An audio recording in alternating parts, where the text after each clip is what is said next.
My ex-wife cheated and I moved on. But when she was dying and her family wanted me to forgive her, I walked away without regret. My wife Jess and I were together for 7 years and married for 2 of them. We waited to have kids because we wanted to make sure we were financially stable first. You know, we were just trying to be responsible. Anyway, things were going fine for a while, or so I thought. After we hit that 2-year mark, we decided it was time to try for a baby. That felt like the natural next step for us.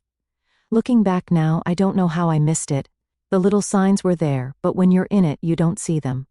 I just thought we were having the usual ups and downs every couple has, nothing major. I mean, I loved Jess. I thought we were in this for the long haul. But man, was I wrong. So, a few months go by. We're trying for a kid, and I'm feeling pretty good about everything.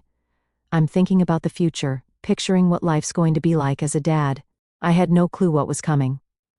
One night, I was at home just chilling, and I noticed Jess was acting kind of weird. She was on her phone a lot more than usual, but I didn't think much of it. At first I figured maybe she was just chatting with her friends or something.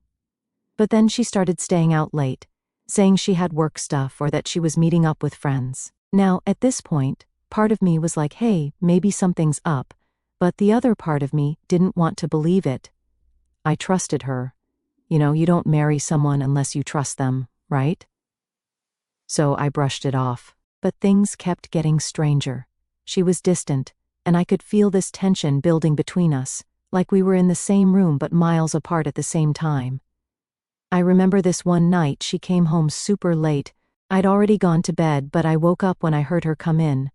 She was trying to be quiet, but I could tell something was off. I asked her where she'd been, and she gave me some half-assed excuse about work drinks running late. She didn't even make eye contact when she said it, which was the first real red flag for me. But still, I let it slide because I didn't want to start a fight. I wasn't ready to face what I was starting to suspect. Things kept spiraling after that. Jess would go out more and more, and whenever I tried to ask her about it, she'd brush me off or get defensive. I didn't want to be that guy, the paranoid husband accusing his wife of cheating, so I kept it to myself, but deep down, I think I knew what was going on. I just didn't want to admit it. I didn't want to believe that the woman I loved, the woman I was trying to start a family with, would do something like that to me. Then one night, everything came crashing down. I was at home. Jess had said she'd be working late again, and I was just sitting there, feeling like something was really wrong. You ever get that feeling in your gut, like you just know something bad is about to happen? That's what I had. So, I did something I never thought I'd do. I checked her phone. Now, before anyone jumps down my throat, I know it was a shitty thing to do, but at this point, I was desperate. I needed to know what the hell was going on. So, I unlocked her phone and started going through her messages. And there it was, right in front of me, all the proof I needed. She'd been texting some guy, Derek or something like that, for weeks. They'd been meeting up behind my back, and from the looks of it, things were way more than just friendly. My heart dropped. I couldn't believe it. I felt like the floor had been ripped out from under me. I didn't even know what to do. I sat there, staring at her phone, reading the messages over and over again, like maybe if I read them enough they wouldn't be real. But they were. Jess had been cheating on me. I waited for her to get home that night. I didn't even know what I was going to say. I was just sitting there, stewing, thinking about all the lies she'd told me. When she finally walked in the door, she looked at me and knew something was up right away. I could see it in her eyes. I didn't waste any time. I just showed her the phone and asked, "What the hell is this?" She froze for a split second. I thought maybe she'd try to deny it, but she didn't.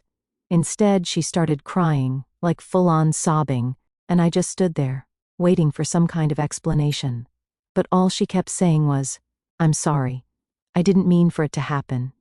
Didn't mean for it to happen." That's the thing that really got me. How do you not mean to cheat on your husband? How do you just accidentally betray someone like that? I wasn't having it. I told her right then and there that I wanted a divorce.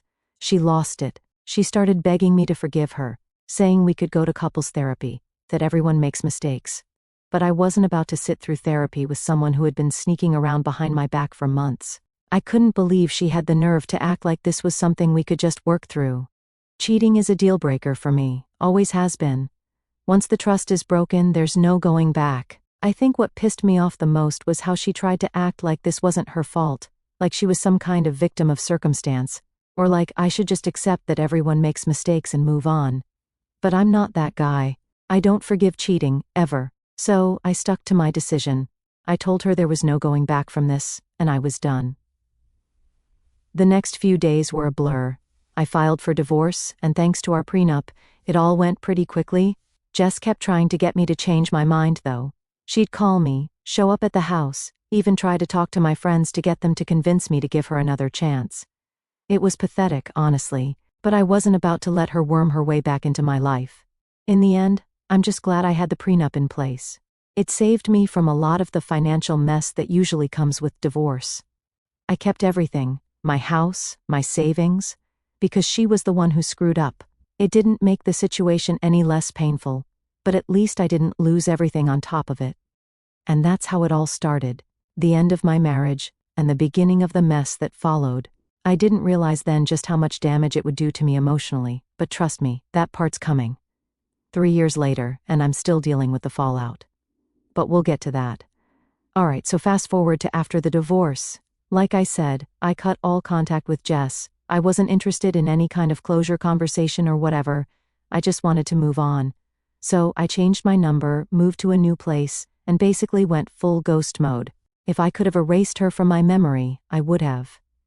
I wasn't even trying to hate her at this point. I just wanted to forget she ever existed. Those first few months after the divorce were rough. I mean, I wasn't out here crying myself to sleep or anything. But there was this emptiness. It's hard to explain. It's like when you've been with someone for so long they become part of your routine, part of your life, and then suddenly they're just gone. Not that I missed Jess specifically, but I missed the idea of what I thought we had. That was the hard part to let go of. The life I thought we were building together. I remember one night I was sitting at home drinking a soda and just thinking about how everything went to hell so fast. I mean, 1 minute we're planning for kids, the next minute I'm signing divorce papers. It's crazy how quickly your whole life can flip upside down. But I guess that's life for you, huh? During that time I started going to therapy. I wasn't super keen on it at first. I had never been the therapy type, but after everything that happened, I figured I could use some help sorting through the mess in my head. And honestly, it ended up being one of the best decisions I made. My therapist helped me realize that a lot of the stuff I was feeling wasn't just about Jess cheating. It was about a bunch of other things I hadn't dealt with. Like, growing up, I never really learned how to express my emotions. My family wasn't big on talking about feelings. You just sucked it up and dealt with it, you know?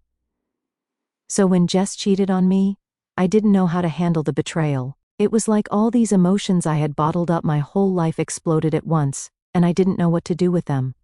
Therapy helped me unpack all that. Anyway, enough about that. Here's where things get interesting. 3 years pass. I'm doing better. Not 100% over everything, but better. I'm focusing on work, going out with friends more, even started dating again, though nothing serious. I'd occasionally think about Jess, but not in an I miss her kind of way. More like an I hope she's miserable kind of way. Yeah, I know that's petty, but whatever, it's how I felt. Then, one day, I'm at the grocery store, just minding my own business, when I see them, Jess's parents. Now, I hadn't seen or heard from them since the divorce, so this was completely unexpected. My first instinct was to just walk the other way and avoid the whole situation, but of course they saw me before I could make my escape. Jess's mom, let's call her Susan, came up to me, all teary-eyed and emotional. I could already tell this was going to be some kind of guilt trip. Her dad, Tom, was with her, looking all solemn. I could feel the tension in the air before they even opened their mouths. And I was right. Susan immediately starts telling me about Jess. Apparently, Jess had been in a car accident, a bad one. She was in the hospital in serious condition. I remember standing there just kind of blank, like I didn't know what to say. What was I supposed to feel? I wasn't exactly happy to hear she was hurt, but I also wasn't about to start feeling sorry for her. Susan kept going, saying how Jess had been through so much, how she was struggling. And then, get this, she asked me to visit her in the hospital. It would mean so much to her, Susan said. Despite everything, you were such an important part of her life. I almost laughed. I couldn't believe she actually thought I'd go visit Jess after everything that happened. Like, was she serious?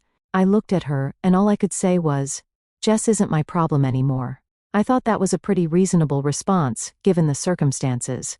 But of course, that didn't go over well. Susan's eyes got all wide, and she started talking about forgiveness, about how I should let go of the past and show some compassion.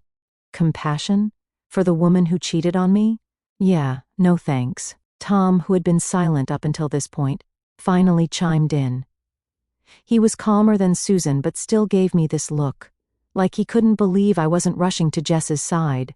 He said something about how everyone makes mistakes, and that it would be good for both me and Jess to make peace. Now this is where I might have gone a little overboard. I was already pissed off that they were trying to guilt-trip me into caring about Jess. But when Tom started in with that everyone makes mistakes crap, I lost it. I told them that Jess could rot in that hospital bed for all I cared. I know, harsh, but it's how I felt in the moment. I reminded them that she was the one who cheated, not me. I didn't owe her anything, especially not forgiveness, and I certainly wasn't going to go pretend to care about her just because she had an accident. Then I threw in the fact that they always defended her, even when they knew she was in the wrong. They always made excuses for her, like her cheating was somehow my fault. By this point, Susan was crying, and Tom just shook his head at me, like I was the bad guy in all of this. They tried to say some more stuff, but I wasn't interested. I just walked away, leaving them standing there in the middle of the grocery store. Later that night, I got a call from my dad. Turns out, Jess's parents had reached out to my family to complain about how cold I had been to them. My dad was on their side, saying I should have just visited Jess to be the bigger person. My sister agreed, but my mom, thank God, was the only one who actually backed me up. She said I didn't owe Jess anything, and she was right. Still, it turned into this big family argument. Some of my friends even got involved, giving me their 2 cents. Some thought I was being too harsh. Others thought I was completely justified. And honestly, I didn't care what anyone thought. I wasn't going to feel bad for not rushing to Jess's side like some knight in shining armor. She made her bed, and now she had to lie in it. So yeah, that's where I'm at. Jess is in the hospital, her parents are mad at me, and my own family is split down the middle over whether or not I should have visited her. But you know what? I'm not losing sleep over it. She's not my problem anymore. Update 1. So after that whole mess with Jess's parents, I thought things would calm down. Like, I wasn't expecting any more drama. But clearly, I was wrong. A few days later, I got a text from my sister Emma. It was one of those messages that you just know is going to lead to more crap. She said we needed to talk about what happened with Jess, and that she wanted to come over. Now, I wasn't really in the mood to deal with more lectures about how I should have handled things differently. But Emma's my sister, and we're pretty close, so I agreed. I figured she just wanted to give her opinion and get it off her chest. No big deal, right? Well, wrong again. Emma shows up at my place, and before I can even offer her a drink, she's already diving into the whole Jess situation. She starts off by saying she understands why I'm angry, but then goes into this whole thing about how I should have visited Jess in the hospital, just to get closure. Closure? I had my closure 3 years ago when we signed the damn divorce papers. I told Emma straight up that I wasn't going to pretend to care about someone who betrayed me like that. I mean, why would I? Jess was in my past, and that's where I wanted her to stay. But Emma kept pushing, saying stuff like, what if it was your last chance to say something to her? Or what if something worse happened to her? I could feel myself getting more and more frustrated. It's like everyone just forgot what Jess did to me. She wasn't some innocent victim who needed my sympathy. She was the one who wrecked our marriage. So, I asked Emma flat out, if someone did to you what Jess did to me, would you be running to their bedside? Emma went quiet for a minute, and I thought maybe I got through to her. But then she hit me with, it's not the same though. You guys were married, you shared a life together. And honestly, that was it for me. I was done with the conversation. I told her I didn't want to hear about Jess anymore, and that I wasn't changing my mind. Jess could deal with her problems on her own. Emma wasn't happy with that, but she eventually dropped it and changed the subject. We talked about other stuff, work, family, whatever, but you could feel this weird tension in the air. It was like she was still thinking about the whole Jess thing, even though we weren't talking about it anymore. After she left, I felt this weird mix of anger and confusion. I mean, why was everyone so caught up on me visiting Jess? I didn't owe her anything. She cheated on me, and I moved on. Simple as that, but it seemed like everyone else just couldn't let it go. A couple of days later, I found out why. I get a call from my dad, and he's pissed. Like I could tell from his voice that this wasn't going to be a casual conversation. He says we need to talk, and he's on his way over. Now, this was weird for my dad. He's not the kind of guy who just shows up unannounced, so I knew something was up. When he gets to my place, he's fuming. He doesn't even sit down before he starts laying into me about how I disrespected Jess's parents, and how I should have at least shown some decency by visiting her in the hospital. He goes on about how he raised me better than this, and how disappointed he is in me for being cold-hearted. At this point, I'm just standing there dumbfounded like, what the hell is going on? Why is everyone acting like I'm the bad guy here? So, I try to explain my side, but my dad's not having it. He keeps saying that family is important and that I should have done the right thing. And that's when it clicked. It wasn't just about Jess, it was about my dad's past, stuff I didn't even know about. See, during this whole rant, he let something slip that I never expected. Apparently, back when my parents first got married, my mom had cheated on him. I had no idea. This was news to me. And now suddenly everything made sense. Why my dad was so insistent on me forgiving Jess. Why he was so pissed that I wouldn't go visit her. He was projecting his own experience onto me. I remember standing there, just staring at my dad, trying to process what he just said. My mom had cheated on him. My dad, the guy who had always been the family man, had gone through something similar to what I did, and he stayed with her. That's when I lost it. I didn't yell or anything, but I was just so damn frustrated. I told him straight up, I'm not you. I'm not going to forgive Jess just because you forgave Mom. And he didn't like that at all. He got real quiet for a minute, and then just said, you don't understand. It's not that simple. But here's the thing. It was that simple for me.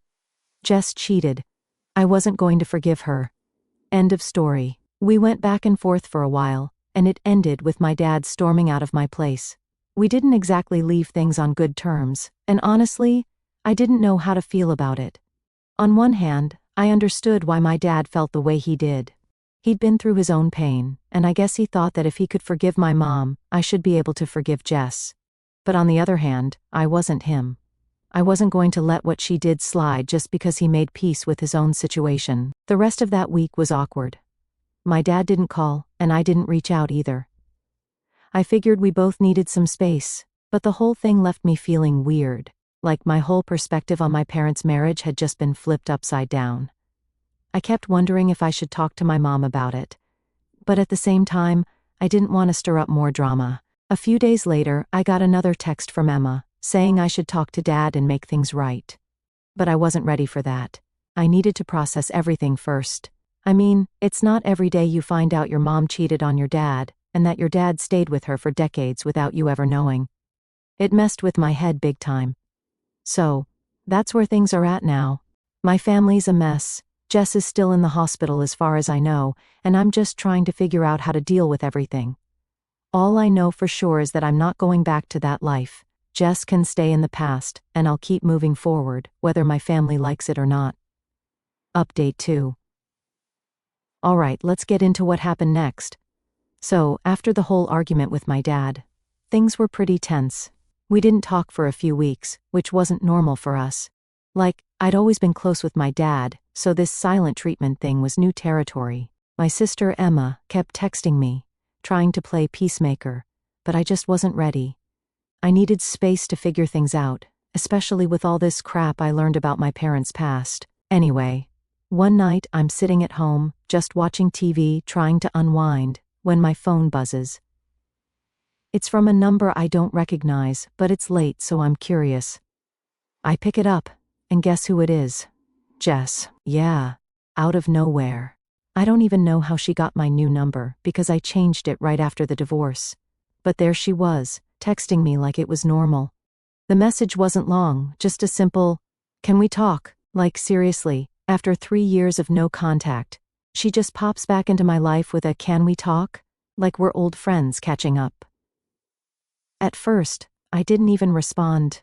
I just sat there, staring at my phone, debating whether I should just block her and move on. But curiosity got the better of me, and I texted back, "What do you want?"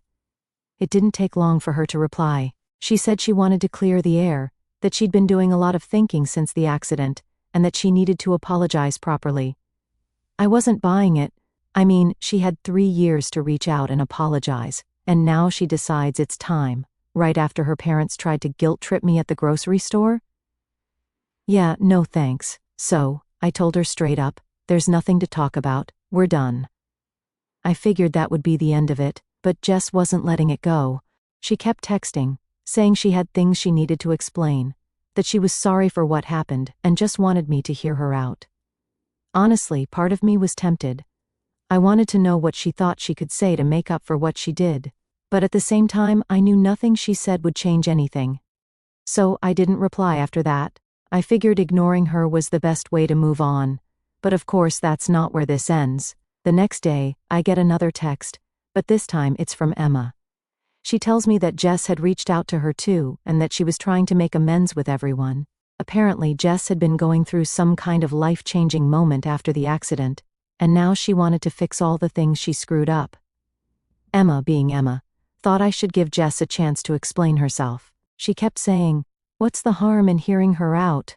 But I wasn't about to let Jess weasel her way back into my life just because she had a near-death experience. I told Emma to stay out of it, that it was between me and Jess, and that I wasn't interested in rehashing the past. Things were pretty quiet after that. A few days went by and I didn't hear from Jess again, so I figured she finally got the message. But just when I thought it was over, I got a call, this time from my mom. Now, you've got to understand, my mom doesn't usually call me unless something serious is going on. We're not the type of family that checks in with daily phone calls or anything like that. So when I saw her name pop up on my screen, I knew something was up. I answered, and right off the bat she says, "We need to talk about Jess." I was already exhausted just hearing her say that. It felt like no matter how hard I tried to leave this chapter of my life behind, everyone was determined to drag me back into it. Turns out, Jess had reached out to my mom.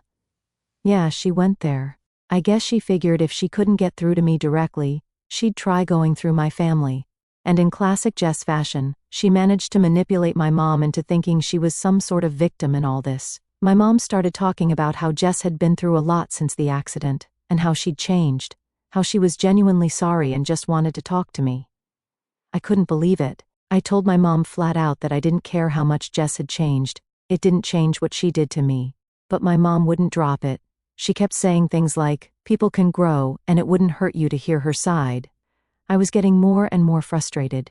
It's like no one in my family understood how much Jess's betrayal messed me up. They all acted like it was this small thing I should just get over. But it wasn't small to me. It was my whole damn life that got turned upside down because of her. After a while, I just told my mom I didn't want to talk about Jess anymore. I wasn't going to visit her, I wasn't going to talk to her, and I wasn't going to let her back into my life. I thought that was the end of it, but my mom hit me with something that stopped me in my tracks. Jess is dying. Yeah. That's what she said. Apparently, Jess's injuries from the accident were worse than I'd realized. She was still in the hospital. And according to my mom, the doctors didn't think she had much time left. My mom said that's why Jess was so desperate to talk to me, because she wanted to make things right before it was too late. Now, I don't know how to describe what I felt in that moment. It wasn't sadness, but it wasn't relief either. It was this weird mix of emotions that I wasn't ready to deal with. On one hand, part of me thought, well, that's karma, I guess. But on the other hand, it felt heavy. Like this person who'd once been such a huge part of my life was about to die. And here I was, refusing to even acknowledge her existence. I didn't know what to say to my mom. I just kind of sat there, letting it sink in. My mind was racing, trying to figure out how I felt about all of it. After a long pause, I finally said, "I'll think about it." And that's where I left things.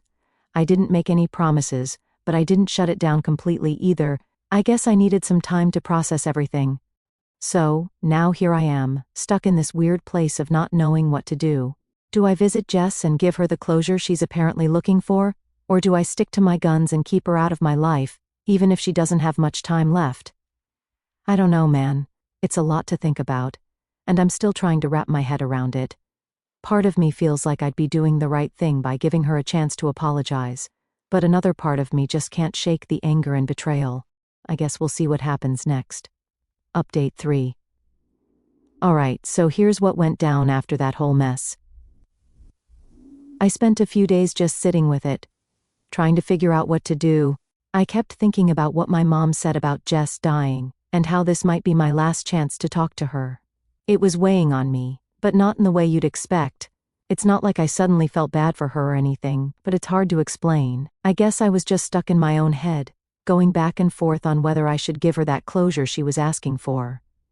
One night, I couldn't sleep, so I went for a drive.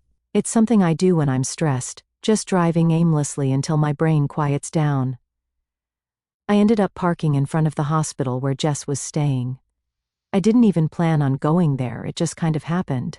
I sat there in my car staring at the entrance, debating whether to go in or just leave.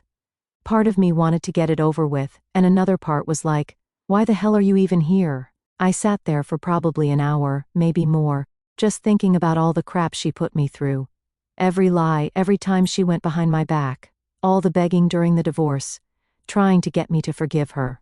And now she wanted me to show up at her bedside like none of that happened. It didn't feel right. But still, there I was, in the parking lot of the hospital at 2 a.m, thinking about walking in there and talking to her. Eventually, I said, screw it. I got out of the car and went inside. I wasn't even sure if they'd let me in considering the time, but the nurse at the front desk was cool about it. She pointed me in the direction of Jess's room, and before I knew it, I was standing outside her door. I didn't go in right away. I stood there, staring at the door, my hand on the handle, trying to convince myself to walk through it. Part of me still wanted to turn around and leave, but I'd come this far, and I figured I might as well see it through. When I finally opened the door, Jess was lying in bed, hooked up to all these machines. She looked different, not just because of the accident or the fact that she was sick, but something else. She looked tired, worn out, like the years had taken more from her than I'd realized. It was strange seeing her like that. After all this time, she didn't notice me at first. She was staring out the window, lost in her own thoughts. When she finally saw me, her eyes widened, like she couldn't believe I actually showed up. For a few seconds, we just stared at each other in silence. I didn't know what to say, and I think she was too shocked to speak. Eventually, she broke the silence. I didn't think you'd come, she said, her voice soft, like she was struggling to get the words out. I shrugged, trying to play it cool. Yeah, well, here I am. There was another long pause, and then Jess started to cry. Not the dramatic, attention-seeking kind of crying she used to do back when we were together, but something different. It was quieter, more real. It caught me off guard because, honestly, I didn't expect her to have any real emotions left for me. I'm sorry, she said, her voice shaking. I know I don't deserve to ask for your forgiveness, but I needed you to know that. I just stood there, not really knowing how to respond. I mean, what do you even say to that?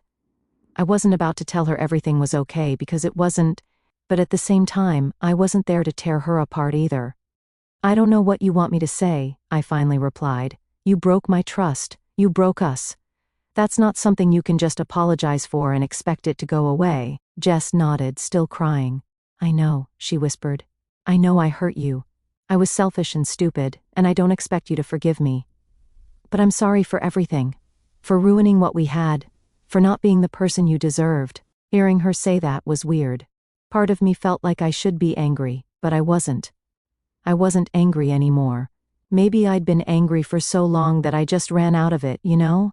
I was still hurt, still carrying that weight around. But the rage I used to feel wasn't there anymore. I looked at her, really looked at her, and realized how much time had passed, how much we'd both changed. And in that moment, I realized something. Closure wasn't about her, it was about me. I'd been holding on to this anger for years, thinking it was protecting me. But really, it was just keeping me stuck in the past. And maybe seeing Jess like this, so vulnerable and broken, made me realize that. I don't hate you anymore, I said, surprising even myself with how calm I sounded. But I'm never going to forget what you did. Jess nodded again, tears still streaming down her face. I wouldn't expect you to, she said. We sat there in silence for a while after that. I didn't really know what else to say, and I think Jess was too drained to keep talking. There was this strange sense of finality in the air, like we both knew this was the last time we'd ever see each other. After a while I stood up to leave. Jess looked up at me, her eyes still red and puffy from crying, and said, "Thank you for coming. It means more to me than you know." I didn't say anything back. I just nodded and walked out of the room. As I made my way back to my car, I felt this weird sense of relief. It wasn't like I forgave her, but I didn't feel as weighed down anymore. Like maybe that chapter of my life was finally over, for real this time. I got in my car, sat there for a minute, and took a deep breath. For the first time in a long time, it felt like I could finally move on. And you know what? That felt pretty damn good.